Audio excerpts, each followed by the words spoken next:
Good evening and welcome to Sunset News this Monday evening. As always, we bring you news, community stories, economics, weather and sports. I am Glenora Shipura. In the news tonight, the Minister of Health, Kalumbi Shangula, this morning gave feedback on the 76th World Health Assembly that was hosted in Geneva late last month. During his address, Shangula mentioned a few bills that the ministry is hoping to have introduced in the National Assembly before next year. The mental health bill is in its advanced stages, and we're hoping to have it introduced in the National Assembly before the year ends, he said. Elizabeth Joseph reports. And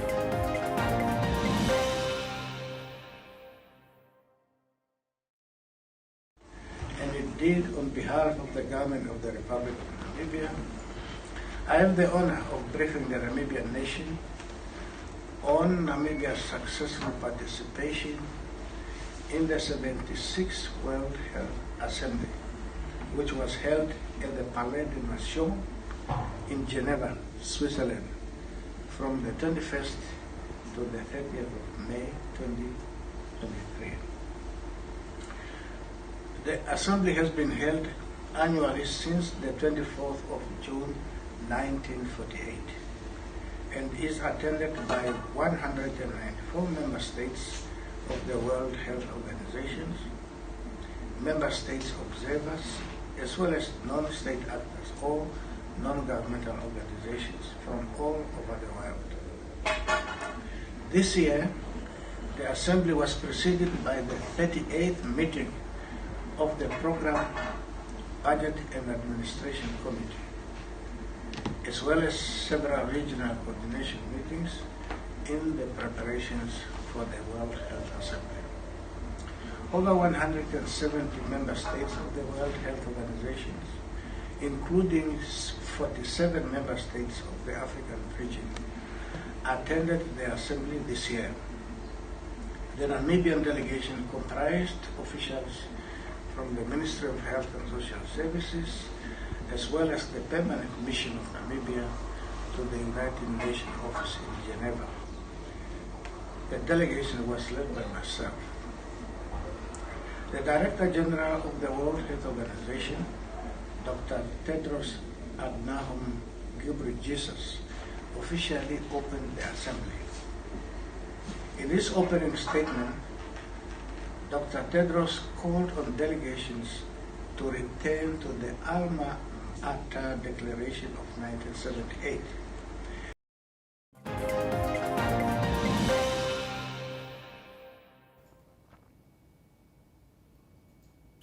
The police in the Eronga region have raised concerns about the escalating number of suicides and called on individuals to seek support instead of attempting to take their own lives.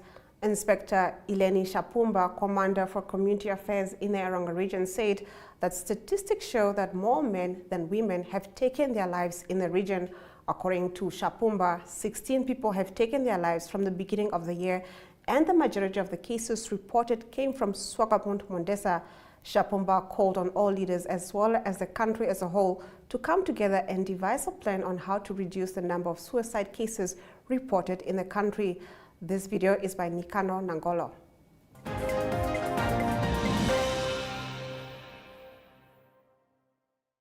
What is worrying us mostly is the incidence of suicides.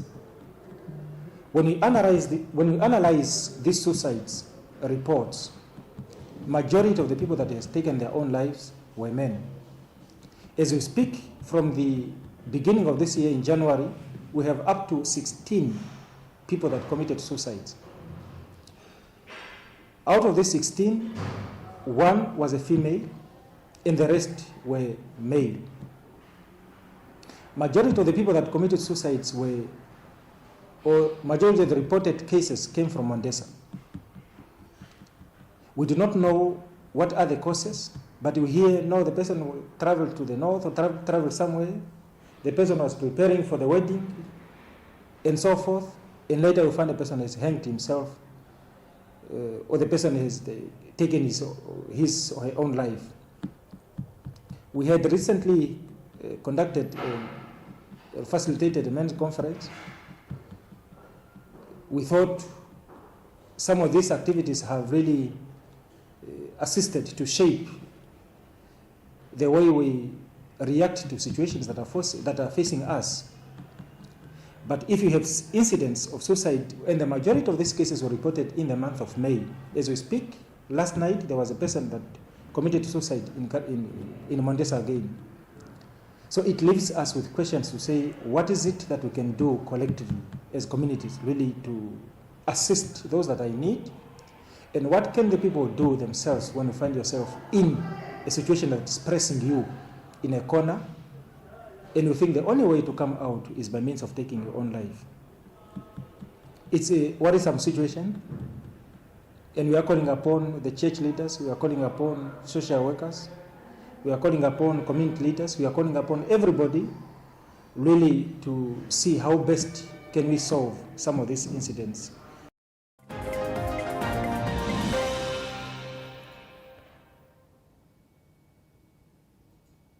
The University of Namibia, UNAM, and the Namibia Fish Consumption Promotion Trust today signed a memorandum of understanding worth $3 million for UNAM to carry out a survey to determine the fish consumption. Victor P., NFCPT CEO, stated that the objectives of the study will determine Namibia's fish consumption per capita, determine the value of fish consumed locally on an annual basis, identify regional fish consumption patterns in each region, and determine the preferred type of fish at the regional level. Let's take a look.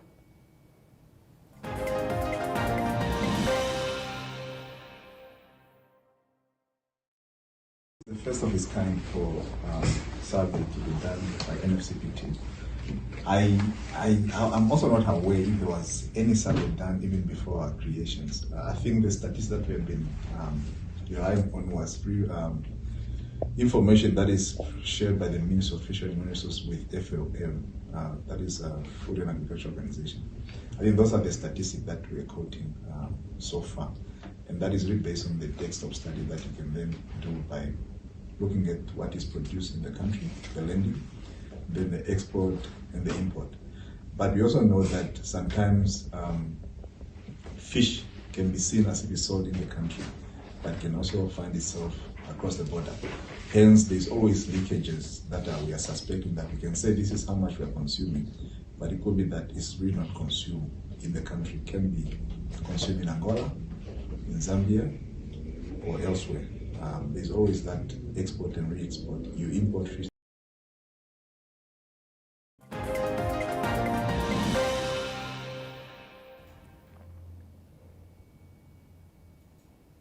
In a recent ruling by the Namibian Supreme Court regarding the recognition of same-sex marriages, the Ministry of Home Affairs finds itself in a position where it can only act upon receiving clarification from the Attorney General's office. This development has led to delays in implementing the court's decision, causing frustration and uncertainty among affected individuals. According to the Supreme Court's ruling, same-sex marriages are recognized in Namibia only if conducted outside the country. The Ministry of Home Affairs, responsible for handling matters of marriage recognition and documentation, has stated that it operates under the directives of the Attorney General's office. Home Affairs Minister Albert Kawana emphasized the need for clarity from the Attorney General's office before the ministry can take any action. We follow the Attorney General's directives, so all questions regarding the plans to comply with the court ruling should be posed to the Attorney General, Kawana briefly stated upon being questioned about his ministry's plans to comply with the court ruling. Furthermore, when approached for clarification on the matter, the Attorney General Festus Pandeka responded by referring the Namibian Sun to a press release issued by his office in the last week of May. The press release acknowledged the Supreme Court's ruling and stated that the Attorney General's office recognizes the marriages of the involved parties. The press release further indicated that the to another exciting episode of Oneuptwo.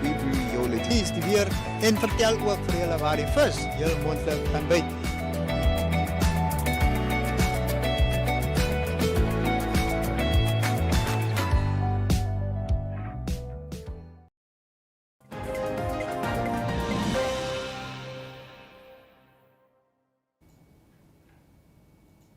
Getting into our story of the day, investing in Namibia not only promises significant financial returns, but presents an opportunity to make meaningful contributions to the society and environment.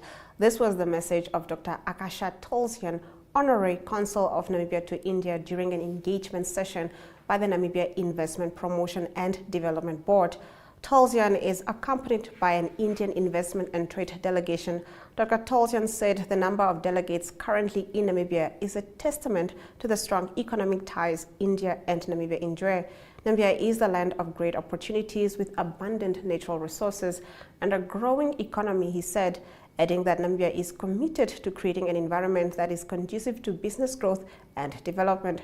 Now, according to him, industries in Namibia like agriculture, fisheries, tourism, manufacturing, renewable energy, and mining have been a part of the tremendous growth graph in the past few years. This has opened doors for various investors and enthusiasts, and as of March 2023, the potential investment worth of Namibia stands at $161 billion Namibian dollars. During a presentation by the NIPDB CEO and chairperson Nangula Wanja explained that the good relationship with India should not only focus on Namibia but also Africa as a whole. In 2013, African leaders came together and said that by 2063, we need to see the Africa we want, and we want to see economic freedom. The leadership came up with one instrument, an African continental free trade area. We need a more connected continent where there is more free movement. An Africa that is trading within herself. What can currently be seen is a lot of African countries importing goods that initially come from Africa but are imported from outside the continent. She said that while the Ministry of Trade focuses more on facilitating and promoting trade, their focus at the NIPDB is to facilitate and promote investment. Now, trade is important to Namibia, and at times some trade activities eventually become investment activities, because sometimes a potential investor will first want to test the market, she said. Nawanja added that they have noticed that the growth of the economy is correlated to foreign direct investment. When our FDI was growing well, our economy was growing, and when our FDI went down, so did the economy. Do stay tuned for the economic news right after the break. Welcome to My.NA Cars, your ultimate destination for everything automotive. I am your host, Diana Master. Teamwork makes the dream work, right? Discover the latest models, innovative technologies, and expert insights from our passionate hosts. Learn essential maintenance tips and get exclusive behind-the-scenes access to the automotive industry. Don't miss My.NA Cars on NTV every Thursday at 2100 hours. Tune in and ignite your passion for automobiles.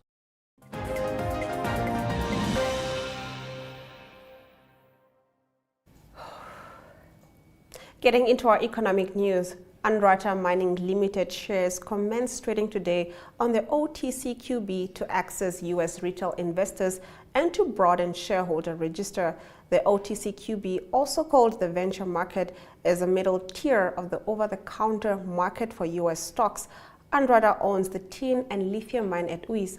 Andrata is also listed on the London's alternative investment market and the Namibian Stock Exchange. Anthony Viljoen, CEO of Andrata, said admission to the OTCQB market is a key step in Andrata's strategy to broaden the company's investor base by making its shares more accessible to the North American institutional and retail investors. This investor base is known for its understanding of and strong appetite for mining companies, particularly in lithium equities. To that effect, Andrata will start marketing and outreach efforts to US-based investors in the coming months to increase awareness of our significant near-term lithium project. Andrata last week said it produced lithium concentrate in the form of a high-purity petalite concentrate. Potential off-takers have indicated that this concentrate composition represents a desirable lithium product. Andrata said the concentrate will be used to conduct test work with potential off-takers, including petalite conversion to lithium carbonate and lithium hydroxide. Now, according to Andrata, the construction of an on-site lithium pilot plant is on schedule with completion due during next month and commissioning expected to commence in July 2023. The pilot plant will enable the company to expedite bulk pilot test work and increase pilot production of lithium concentrate. Let's take a look at our economic indicators.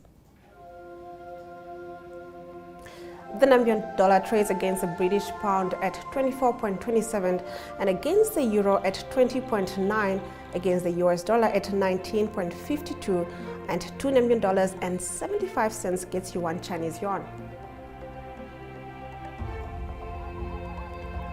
Zinc went up 1.37%, while Brent crude oil went down 0.74%, trading at $77 and 37 cents per barrel. After the break, we get into the international news. Do stay with us. Sports news, starting off with tennis news, both on the WTA for women.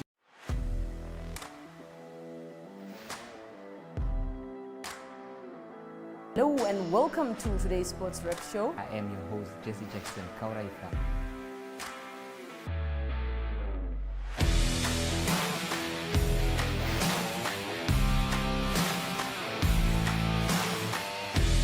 In replay, Namibia, who had won the toss for the first time on this tour. Good day everyone, time for international sports news, starting off with tennis news, both on the WTA for women's and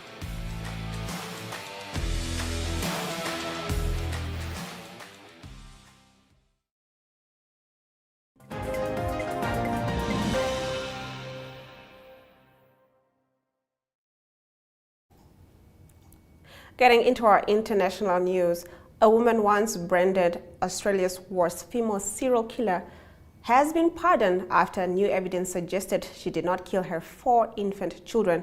Kathleen Folbig spent 20 years in prison after a jury found she killed sons Caleb and Patrick and daughters Sarah and Laura over a decade. But a recent inquiry heard scientists believe they may have died naturally. The 55-year-old's case has been described as one of Australia's greatest miscarriages of justice. Ms. Folbig, who has always maintained her innocence, was jailed for 25 years in 2003 for the murders of 3 of the children and the manslaughter of her first son, Caleb. Each child died suddenly between 1989 and 1999, aged between 19 days and 19 months, with prosecutors at her trial alleging she had smothered them. Previous appeals and a separate 2019 inquiry into the case found no grounds for reasonable doubt and gave greater weight to circumstantial evidence in Ms. Folbig's original trial. But at the fresh inquiry headed by retired Judge Tom Bathurst, prosecutors accepted that research on gene mutations had changed their understanding of the children's deaths. Now on Monday, New South Wales Attorney General Michael DeLay said Mr. Bathurst had concluded that there was no reasonable doubt that Ms. Folbig was guilty. As a result, the NSW governor had signed a full pardon and ordered Ms. Folbig's immediate release from prison. We get into your weather shortly. Katima Mulilo is sunny with 15 degrees minimum and 32 degrees maximum, while Hobabes is expecting a minimum of 11 degrees and a maximum of 29 degrees. Henties Bay can expect a minimum of 11 degrees with a maximum of 19 degrees, while Walvis Bay can expect a minimum of 12 degrees with a maximum of 18 degrees.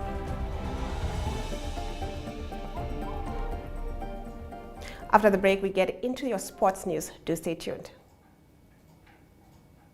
Around our country.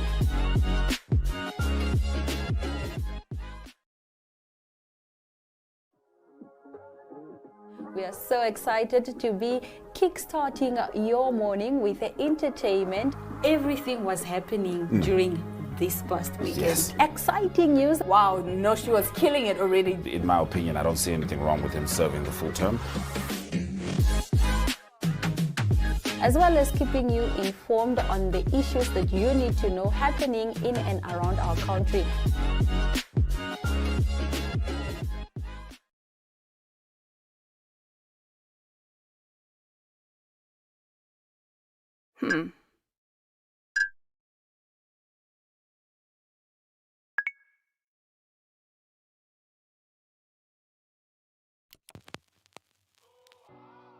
eTicket, your online ticket solution for events and event marketing, bringing you ease of mind and making sure that your event gets out there.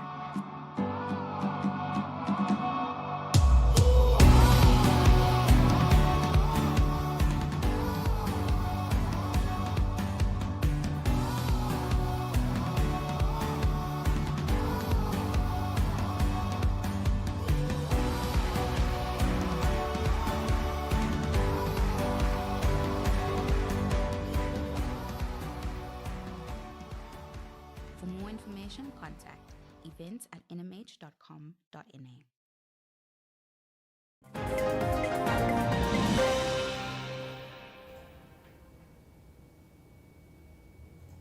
Let's take a look at our sports news, courtesy of Sports Rep.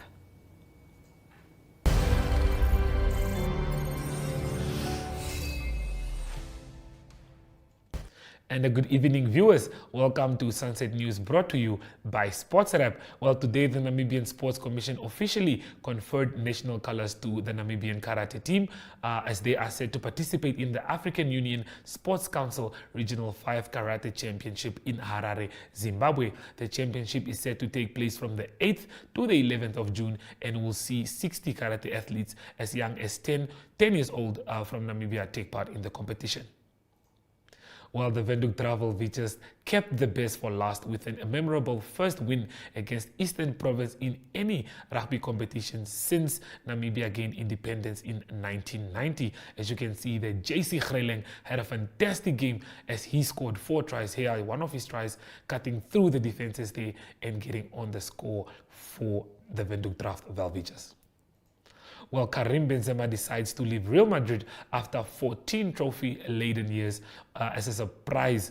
I think it all came as a surprise to all of us. Manager Carlo Ancelotti said, but insisted that the Ballon d'Or winner has earned the right to choose where his career goes. The 35-year-old striker will exit Real as a free agent in close season, with Frenchmen linked with a big money move to Saudi Arabian side Al Ittihad.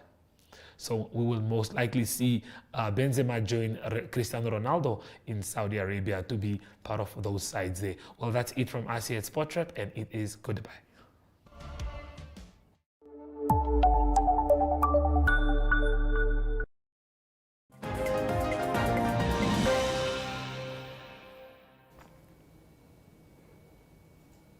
Let's get into the news highlights from today's broadcast.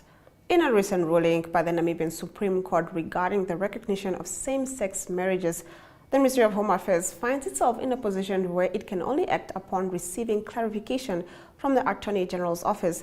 This development has led to delays in implementing the court's decision, causing frustration and uncertainty among affected individuals.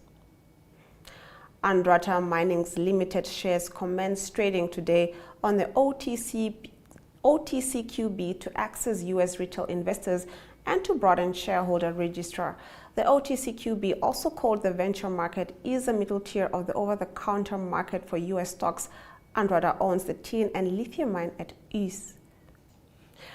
A woman once branded Australia's worst female serial killer has been pardoned after new evidence suggested she did not kill her 4 infant children.